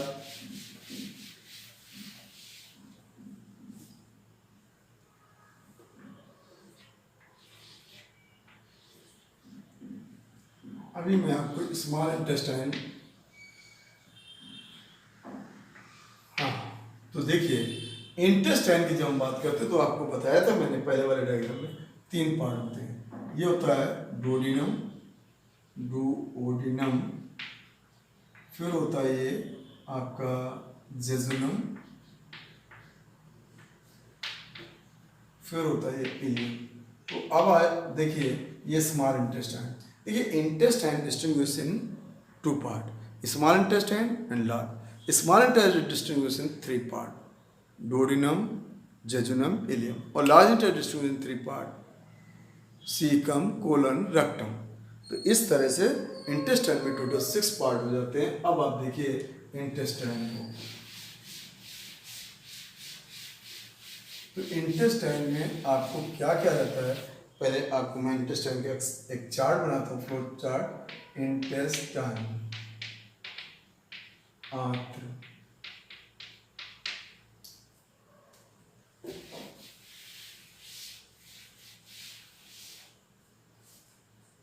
अब जब हम इंटेस्टाइन की पार्ट की बात करते हैं तो यहाँ पर 2 पार्ट हो जाते हैं।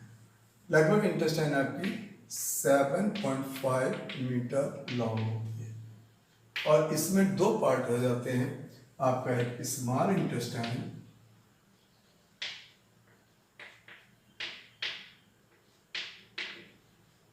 छोटी आंत्र, और लार्ज इंटेस्टाइन, बड़ी आंत्र।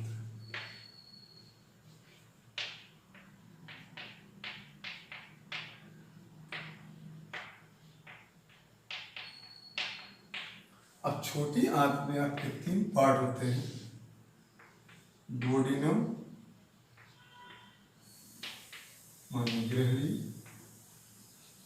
जेजुनम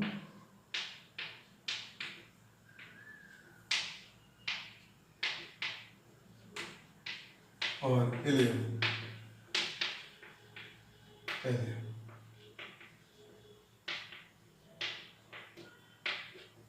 और यहाँ पर हम बात करें तो 3 पार्ट यहाँ भी होते हैं, सीकम,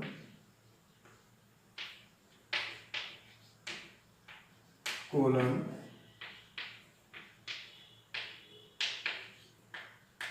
और रेक्टम।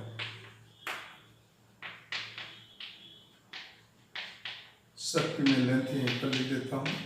सबकी लेंथ आप देखिए, ये लगभग 25 सेंटीमीटर लॉन्ग होगा, ये आपका लगभग 2.5 मीटर लॉन्ग होगा, ये लगभग आपका 3.5 मीटर लॉन्ग होगा, ये लगभग आपका 6 सेंटीमीटर होगा और ये आपका 20 सेंटीमीटर होगा। अब आप देखिए, ये सेंटीमीटर है और ये मीटर है, ये सेंटीमीटर। ये आपको 6 पार्ट थे, 6 पार्ट मैंने लिख दिए। अब एक एक पार्ट का हम डिस्क्रिप्शन स्टार्ट करेंगे। पहला पार्ट है डुओडेनम। तो अब हम डुओडेनम का डिस्क्रिप्शन स्टार्ट करेंगे।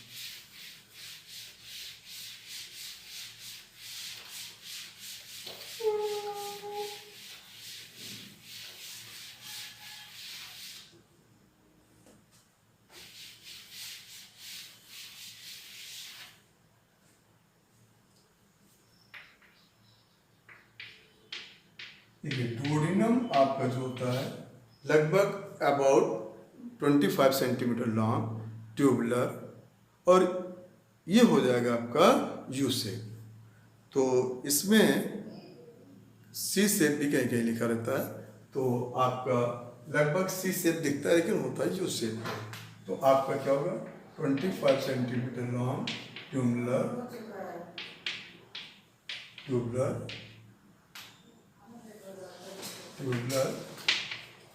और आपका यू शेप। और अब यहाँ पर भी अगर हम देखें इसकी एनाटॉमी, तो यहाँ भी 4 लेयर रहेंगे। ये smallest and widest part of small intestine होगा, smallest and widest part of small intestine. Small intestine का क्या है, सबसे छोटा है और सबसे चौड़ा भाग होगा। यहाँ की एनाटॉमी करोगे तो 4 पार्ट रहेंगे, जैसे वहाँ थे वैसे 4 लेयर यहाँ भी है। अब हम डुओडेनम की एनाटॉमी करेंगे। तो ये बाहर तो वही शिरोसा के बाद वही फिर मसल लेयर।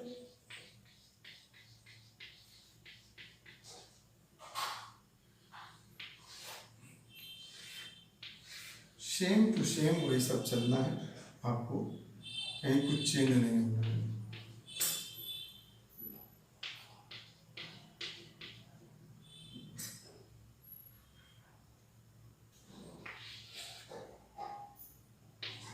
यहाँ पर एक स्पेशलाइजेशन होता है, ब्रूनर्स ग्लैंड रहती है, यहाँ पर ब्रूनर्स ग्लैंड रहती है।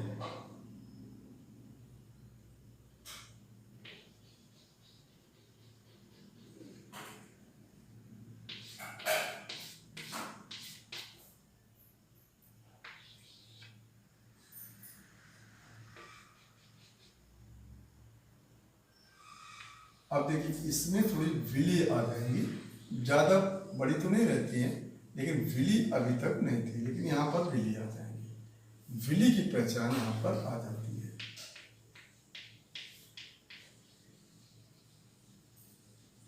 विली यहाँ पर पाई जाती है।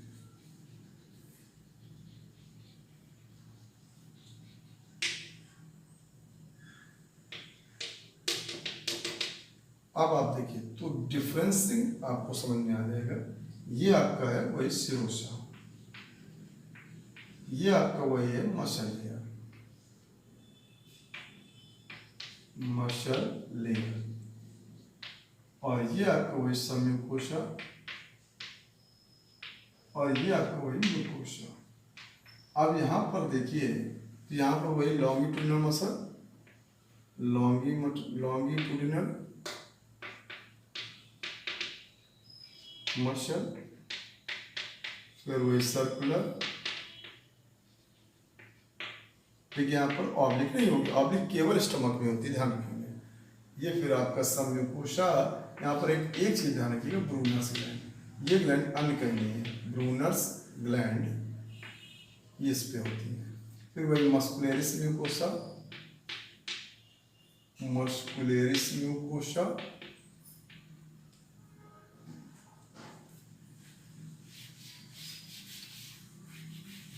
और लैमिना प्रोप्रिया, लैमिना, और फिर एपिथेलियम, वही कोलुमनर एपिथेलियम। लेकिन यहाँ पर क्या मिलेंगे, विली मिलेंगे, लेकिन छोटे रहेंगे, सिंपल कोलुमनर है। एक यहाँ ब्रूनर्स ग्लैंड याद रखनी है आपको, बाकी और कोई विशेषता नहीं, और वो आपको याद रखना है, इसमें ऑब्लिक मसल नहीं होगी, और ब्रूनर्स ग्लैंड्स पाई जाती हैं, और इसमें म्यूकस ग्लैंड रहती है, और ये और ओपनिंग देखिए, डोडिनम पार्ट पर ही ओपनिंग आती है, water ampulla, ampulla of water, मतलब क्या, वही पैंक्रियाटिक डक्ट, और इधर से आपका आता है बाइल डक्ट। तो कॉमन बाइल डक्ट और पैंक्रियाटिक डक्ट जहाँ पर ओपन होती है उसे कहते हैं स्फिंक्टर ऑफ ओडी, वहाँ पर ही दोनों की ओपनिंग आती है। और कौन सा पार्ट होता है वो, डोडिनम। तो डोडिनम की बात करते हैं, आप अपने हिसाब से नोट करिए। तो डोडिनम क्या है, तो duodenum about 25 centimetre long, tubular और U shape, smallest and widest part of small intestine, first part small intestine, pancreatic duct and common bile duct opens in duodenum from sphincter oedi. That's दोनों की जो common opening होती है उसको कहा जाता है एम्पुला ऑफ वाटर, VA होता है, W नहीं होता है। और इसी को कहते हैं हिपैटोपैंक्रियाटिक डक्ट, माने आपकी हिपर वाली और पैंक्रियाज वाली, हिपर माने लीवर और पैंक्रियाज दोनों को कॉमन होकर हिपैटोपैंक्रियाटिक या उसे कहते हैं एम्पुला ऑफ वाटर, वो लीड्स करेगी आपकी डोडिनम में। तो पैंक्रियाटिक जूस भी यहीं पर आएगा और बाइल जूस भी यहीं पर आएगा। दोनों जूस रोल कहाँ करते हैं, अपना वर्क कहाँ करते हैं, तो वो डोडिनम में ही करते हैं। तो डोडिनम जो होता है ग्रैंडी, वो फर्स्ट पार्ट होता है, यहाँ पर इनका रोल होता है। डोडिनम के अपने जूस में एंजाइम तो नहीं है वैसे, लेकिन उसमें हार्मोन्स कई हैं इसकी म्यूकोसा में। इसकी म्यूकोसा में सिक्रेटिन है, कोलिसिस्टोकाइनिन है, पैंक्रियोजाइमिन है, एंटेरोगेस्ट्रॉन है, एंटेरोकाइनिन है, ऐसे कई चीज़ें, यहाँ से कई हार्मोन्स रिलीज होते हैं, जूस नहीं है। और ये जो ब्रूनर्स ग्लैंड है ये दे देते हैं, तो जो थोड़ा सा काम यहाँ पर होता है, और म्यूकस यहाँ पर भी रहता है। और यहाँ पर कैसा फूड आता है, बेसिडिक हो जाएगा, क्योंकि यहाँ पर बेसिडिक फॉर्म आ जाता है, pH बढ़ जाता है, उधर pH 2.5 के आसपास होता है, 2 या 2.5, और यहाँ pH 7.5 के आसपास होता है। तो यहाँ पर फूड आपका कैसा हो जाएगा, बेसिडिक हो जाता है। और जब बेसिडिक हो जाता है फूड, तो उसको कहते हैं काइम। अभी आप क्या बोल रहे थे पहले, काइम। तो काइल डोडिनम में बनेगा, काइम बनेगा स्टमक में। तो जब यहाँ का जूस मिल जाएगा तो उससे वो काइल बन जाएगा उधर से, क्योंकि आपका हेपेटिक जूस आ जाएगा, इधर से पैंक्रियाटिक जूस आ जाएगा, तो वो हो जाता है काइल। तो यहाँ पर लेयर तो वही रहते हैं एनाटॉमी में, माने सिरोसा वही आपका स्मूथ मसल, तो स्मूथ सॉरी कनेक्टिव टिश्यू का ही है, लेकिन से वो लूज कनेक्टिव टिश्यू का रहेगा। फिर मसल है आपकी वही अनस्टेटेड मसल है, और फिर इसके बाद सब म्यूकोसा में ब्रूनर्स ग्लैंड है, फिर वही आपकी म्यूकोसा में वही 3 लेयर है, मसल लेयर, फिर लेमिना, और फिर आपकी वही एपिथेलियम, सिंपल कॉलमनर एपिथेलिया रहेगा। इसमें विली रहते हैं, लेकिन बहुत छोटे छोटे रहते हैं, तो यहाँ वैसे लिटिल एब्जॉर्प्शन मान सकते हैं, लेकिन 1%, लेकिन वैसे होता नहीं है। थोड़ा सा लिपिड के साथ वहाँ पर आपका बाइल जूस के साथ थोड़ा सा बन जाता है, बाकी और वैसे नहीं होता है। तो ये था आपका डोडिनम। यहाँ पर वाटर एम्पुला यहीं पर लीड करेगा, और स्प्रेक्टर और उधर से क्या इंटेस्टाइन, कौन सा, उधर से क्या स्टमक से पाइलोरिक स्प्रेक्टर, दैट्स पास। तो जो आपका काइम है वो कहाँ आएगा, फर्स्ट डोडिनम में, और डोडिनम में कन्वर्ट होगा इन काइल, और काइल जब होगा वो आगे आगे बढ़ेगा। तो ये था आपका डोडिनम की बात। अगली बात आती है जेजुनम की। तो जेजुनम तो लॉन्ग ट्यूब है, इससे थिन हो जाएगी, लेकिन लॉन्ग बहुत है। करीब करीब 2.5 मीटर लॉन्ग है। और वहाँ पर तो लेयर तो यही रहेंगे, क्या आपका यही रहेगा, सिरोसा, फिर मसल लेयर, फिर आप बस ब्रूनर्स ग्लैंड वहाँ पर नहीं रहेंगी। अच्छा, ब्रूनर्स ग्लैंड वहाँ पर नहीं रहती है, तो ब्रूनर्स ग्लैंड कहाँ रहती है, केवल आपके डोडिनम में। पहले ही क्या था, डोडिनम था। अब क्या हो जाएगा ये, अब ये हो जाएगा आपका जेजुनम। अब ये जो विलाई होते थोड़े से लार्जर हो जाएंगे, ये आपके जो विलाई है ये आपके थोड़े लॉन्गर हो जाएंगे, थोड़ा बड़े बड़े हो जाएंगे इस टाइप के। तो ये पोर्शन आपका अब हो गया जेजुनम। यहाँ पर क्रिप्स बन जाएंगे, क्रिप्स ऑफ लीवर कुहन, इस टाइप के क्रिप्स हो जाते हैं, इनको कहते हैं क्रिप्स ऑफ लीवर कुहन। अच्छा, तो यहाँ पर स्पेशलाइजेशन क्या हो जाएगा, ये लॉन्ग ट्यूब हो जाएगी, और यहाँ पर क्रिप्स ऑफ लीवर कोइन, और लीवर कोइन क्रिप्स के नीचे आपको यहीं पर मिलते हैं, यहाँ पर स्पेशलाइजेशन होते हैं पेनेज सेल्स की। तो ये हो जाते हैं क्रिप्स ऑफ लीवर कोइन, याद रखना है यहाँ पर क्रिप्स ऑफ लीवर कोइन। यहाँ पर लीवर कोइन क्रिप्स हो गया, बाकी वही है आपका कॉलमनर एपिथेलिया है, और यहाँ पर विली जो है वो आपके हो गए, तो विली जो है वो बड़े बड़े विली हो गए, तो विली यहाँ पर लार्जर साइज के हो जाते हैं, तो विली हो जाते हैं। और इसके यहाँ पर एक स्पेशल सेल बन जाती है जिन्हें कहा जाता है पेनेज सेल, तो पेनेज सेल यहाँ पर मिलेंगी। कौन सी सेल, पेनेज सेल। पेनेज सेल ये भी यूनिसेलुलर सेल होती है, म्यूकस सेल जैसी, गॉबलेट सेल जैसी, और ये तो आपका लैमिना है। तो देखिए सेम वही चीज है, बस थोड़ा सा अंतर हो गया, और अब ये हो गया टीएस ऑफ जेजुनम। देखिए जब आपने डोडिनम बनाया था तो यहाँ ब्रूनस ग्लैंड थी, ब्रूनस ग्लैंड हट गई, जो आपका क्या हो गया, जेजुनम हो गया। ये चीज ध्यान रखना है। तो यहाँ पर ये है, ये आपका वही तो स्पेसिफिक सेल होती है पेनेज सेल उसके नीचे, और बाकी सब वही रहेगा, सेम टू सेम रहेगा, लॉन्ग टर्म में सेम टू सेम। और यहाँ पर मेनली अब ये जो आपका होते हैं क्रिप्स और लीवर कोइन, यहीं से आता है सक्कस एंटेरिकस, जिसे इंटेस्टाइनल जूस कहते हैं, दैट कंप्लीट द डाइजेशन।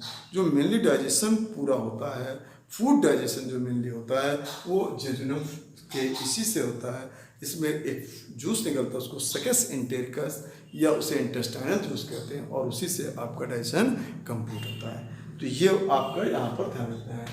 यहाँ पर ब्रूनस ग्लैंड हट जाएंगे। अब इसका एलियम पार्ट में आ जाएगा, थोड़ा सा चेंज कर देंगे तो ये एलियम हो जाएगा। देखिए पहले मैंने बताया डोडिनम, फिर बताया जेजुनम, अब यहाँ से एलियम में कन्वर्ट कर दे रहे हैं। इलियम में जब कन्वर्ट करेंगे तो एक स्पेशलाइजेशन और आ जाएगा, ये आपके विली फिंगर लाइक हो जाएंगे। अब ये फिंगर लाइक प्रोजेक्शन हो जाएंगे, उसमें माइक्रोविली कहते हैं, क्या कहते हैं, माइक्रोविली बन जाएंगे। और स्पेशल सेल एक बन जाएगी पेयर पैचेज, ये एक यहाँ पर आ जाएंगे, वो सब म्यूकोसा में पेयर पैचेज आ जाते हैं, पेयर पैचेज। इसके आते ही समझ जाइए वो इलियम हो गया। और इलियम में विली और माइक्रोविली हो जाते हैं, फिंगर लाइक प्रोजेक्शन हो जाते हैं। यहाँ पर मतलब ये ऊपर वाला जो पोर्शन विली वाला पोर्शन होता है बहुत लंबा लंबा उंगली जैसा हो जाता है, फिंगर लाइक हो जाता है, और ये क्या बढ़ाता है, अब्जॉर्प्शन एरिया। तो मैक्सिमम अब्जॉर्प्शन इन इलियम पार्ट। इलियम लगभग 3.5 मीटर लॉन्ग है, 3.5 मीटर लॉन्ग है, लेकिन जो इसका मिडिल पोर्शन होता है उसी में मेनली अब्जॉर्प्शन होता है, पीछे वाले पोर्शन में नहीं होता है, बहुत लेटिन होता है। तो इस तरह से आपको ध्यान रखना है। तो अब सेल्स को ध्यान रखना है यहाँ पर। तो यहाँ पर क्या आ जाएगा, आपको एक सेल यहाँ पर पेयर पैचेज बढ़ जाएगी।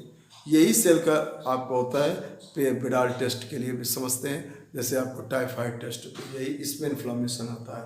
तो ये होते हैं आपके पेयर पैचेज। तो ये था आपका इलियम पार्ट। अब हम आते हैं तो आपको इलियम में क्या होगा, मैक्सिमम एब्जॉर्प्शन। तीनों पार्ट बताए, पहला आपका पार्ट था डोडिनम, दूसरा पार्ट था जेजुनम, जहाँ पर मेनली क्या होता था, डाइजेशन, तीसरे पार्ट में मेनली क्या होगा, अब्जॉर्प्शन, और ये फिर इलियोसिकल वाल्व से ओपन हो जाएगा लार्ज इंटेस्टाइन सीकम में। तो अब हम आ जाएंगे सीकम में। तो सीकम में आ जाते हैं, अब थोड़ा थोड़ा सा चेंज होता चला जाएगा, विली छोटे होने लगेंगे। सीकम में जब जाएंगे तो विली बिल्कुल छोटे हो जाएंगे, तो बाकी सब वही चलेगा, लेकिन विली छोटे होते चले जाएंगे। सीकम हमारा इनकॉन्स्पिकस होता है। तो caecum of human body, human is inconspicuous about 6 centimetre long, और it is connecting part of the small intestine and large intestine. और यहाँ से एक स्ट्रक्चर निकला होता है, एक माइन्यूट एक पार्ट वेस्टिजियल पार्ट होता है, दैट्स कॉल्ड वर्मिफॉर्म अपेंडिक्स। जो अपेंडिक्स होता है वो वेल डेवलप्ड किस में होता है, हर्बीवोरस में, और हम लोग क्या है, ओमनीवोरस। तो हम लोगों में उसका नहीं, cellulose we can not digest the cellulose because caecum and vermiform appendix in concept. Caecum को तो हम वेस्टिजियल नहीं मानते हैं, लेकिन कहीं कहीं लिखा गया है मेनली हमारा वेस्टिजियल ऑर्गन है वर्मीफॉर्म अपेंडिक्स, जिसको हम बोलते हैं क्रम रूपी प्रशेषिका, वो हमारा वेस्टिजियल ऑर्गन है, ओसेसियम है, माने रिमेनिंग पार्ट है, नॉट वर्किंग पार्ट है, रिमेनिंग पार्ट है। और इसमें अगर इन्फ्लामेशन हो जाता है, मेनली होता किसके कारण है, वर्म के कारण, तो फिर आपको एक डिसीज बन जाती है, जिसको आपने अपेंडिसाइटिस सुना होगा, अपेंडिक्स की बीमारी, तो उसको फिर कट ऑफ करके रिमूव किया जाता है, तो वो होता है सीकम। और सीकम कहाँ खुलेगा, caecum lead in colon part. अब आते हैं कोलन में। तो कोलन लार्ज इंटेस्टाइन का लॉन्गेस्ट पार्ट क्या होता है, कोलन अबाउट 1.30 मीटर लॉन्ग होगा। अबाउट, अब यहाँ से क्या लूज होता जाएगा, पेरिस्टाल्सिस मूवमेंट स्लो होता जाएगा, पेरिस्टाल्सिस मूवमेंट स्लो होता चला जाएगा। अभी तक फास्ट आ रहा था, अब पेरिस्टाल्सिस मूवमेंट स्लो होने लगेगा। और यहाँ पर देखिए जो कोलन होता है वो 4 पार्ट में डिवाइड होता है। जब आपको पहला डायग्राम मैंने बनाया था तब बताया था, तो 4 पार्ट ATDS असेंडिंग माने आरोही, फिर ट्रांसवर्स, फिर डिसेंडिंग, फिर सिग्माइड। ATDS जो सबसे छोटा पार्ट है वो असेंडिंग है, सबसे बड़ा पार्ट ट्रांसवर्स है, वही लगभग 50 सेंटीमीटर का है। फिर आपका सबसे छोटा पार्ट असेंडिंग 15 सेंटीमीटर, फिर 50 सेंटीमीटर का ट्रांसवर्स पार्ट, और फिर 25 सेंटीमीटर का डिसेंडिंग, और फिर आपका बड़ा पार्ट आ जाता है 40 सेंटीमीटर का, जिसको कहते हैं हम सिग्माइड। तो इसका टोटल 130 सेंटीमीटर माने 1.30 मीटर लॉन्ग हो जाता है। इस पर जो होते हैं तो मसल बैंड्स एंड पाउच रहते हैं। तो जो बैंड्स होते हैं उनको कहा जाता है, एक लाइनिंग बैंड होते हैं, 3 लाइनिंग का बैंड बनता है, उसे कहा जाता है टीनी, और and pouch like structure called haustra. और ये भी एब्जॉर्प्शन के लिए, लेकिन यहाँ मैक्सिमम क्या होगा, वाटर एब्जॉर्प्शन, लिटिल लिपिड और उसके साथ मतलब विटामिन एब्जॉर्ब, विटामिन और मिनरल, लेकिन maximum absorption water found in colon. Maximum food absorption and juice absorption ileum, और मैक्सिमम वाटर एब्जॉर्प्शन यहाँ पर होगा सेकेंड, मतलब आपके वही स्टमक में रहता था। तो हाईएस्ट वाटर एब्जॉर्प्शन यहीं पर होता है कोलन पार्ट में, और थोड़ा सा पेरिस्टाल्सिस लूज होता गया, बट लेकिन पेरिस्टाल्सिस रहेगा, देन पास इन रेक्टम। तो ये भोजन को कहाँ भेज देता है, रेक्टम में भेज देता है। अब रेक्टम तो पाउच है, रेक्टम इज अबाउट 15 सेंटीमीटर का large, 20 centimetre large pouch. Rectum is the 20 centimetre long pouch होगा, और यहाँ पर फूड जो पहुँचेगा तो फूड यहाँ पर ही कन्वर्ट होगा आपका किसमें, फीसस में, स्टूल में। तो फूड कन्वर्ट इन स्टूल यहाँ पर रहेगा। अब यहाँ पर वही फर्मेंटेशन एंड पेट्रिफिकेशन होगा, यहाँ पर तो उसी में होता है। कभी आपने सुना होता फैकल साउंड, जैसे आपको अगर याद हो एक मूवी थी 3 इडियट, उसमें कहता था, वो याद हो अगर आमिर खान बताता था सुसुम और वो माने उत्तम पाद और वो सब, तो ये फैकल साउंड होती है। ये इसका मतलब क्या होता है, जो आपका ये पेट्रिफिकेशन फर्मेंटेशन होता है तो गैसेस बनती है, और वो गैस साउंड के साथ क्रॉस करती है। अगर पेट गड़बड़ हो जाता है तो फिर उसमें बहुत बैड स्मेल आती है, मतलब वो गैसेस आपकी, और इसी गैस में कभी अगर पास नहीं हो पाते लोग, बूढ़े लोग या कुछ ऐसे लोग कहते हैं बहुत गैस बन रही है, मतलब उनको बहुत ज़्यादा प्रॉब्लम। तो ये सब रहता है, जो तला भुना ऐसा कुछ खाते हैं, ऐसा कुछ होता है तो गैस बनने का चांसेस रहता है। तो वो आपका इसी का होता है। और इसके लास्ट में क्या होता है, एक पोर होता है, contractile pore that's called anus. अंत में एक छोटा सा संकुचनशील छिद्र होता है, एनल कैनाल्स होता है एनस, और जो वहाँ पर होता है वह सबसे नीचे पोर्शन में क्या हो जाता है, तो अभी तक कॉलमनर चल रहा था वहाँ के वहाँ एपिथेलियम आ जाएगा, तो नॉन केराटिन और सबसे नीचे केराटिनाइज्ड हो जाएगा। तो वो आपको वहाँ स्फिंक्टर रहते हैं, एक्सटर्नल और इंटरनल। तो एक्सटर्नल स्फिंक्टर और इंटरनल, तो जो आपका इंटरनल होता है वो होता है आपका स्मूथ मसल वाला, और जो एक्सटर्नल होता है वो होता है आपका कौन सा, स्केलेटल मसल वाला, या आपका वही स्टेटर मसल वाला। तो इस तरह से फिर वहाँ से पास हो जाता है। तो आपको ये लार्ज इंटेस्टाइन का पूरा पोर्शन मैंने आपको बताया, और वहाँ पर एपिप्लोइक अपेंडेज कोलन में रहते हैं, वो भी लिम्फाइड टिश्यू होते हैं, लिम्फाइड काम होता है। तो पूरी एलिमेंट्री कैनाल आज मैंने बताई, एक एक पॉइंट्स को अब आप नोट करिए, एक एक पॉइंट्स पे आप बनाइए, और जो पॉइंट्स आपको ना समझ में आए उस पॉइंट पर मेरे से डिस्कशन कीजिए। और आपको बराबर मैं बताता हूँ, और मेरा नंबर तो मैं आपको दे रहा हूँ, और मेरे YouTube चैनल को बच्चों सब्सक्राइब करिए, बेल आइकन दबाइए, और आप चलते रहिए मेरे साथ डेली का डेली। आपको हो सकता है कई बार के कुछ बिजी लाइफ में कुछ कम हो पाते हैं, बट लेकिन आपको मैं कंटिन्यूसली में देने का प्रयास करता रहता हूँ। Thank you very much.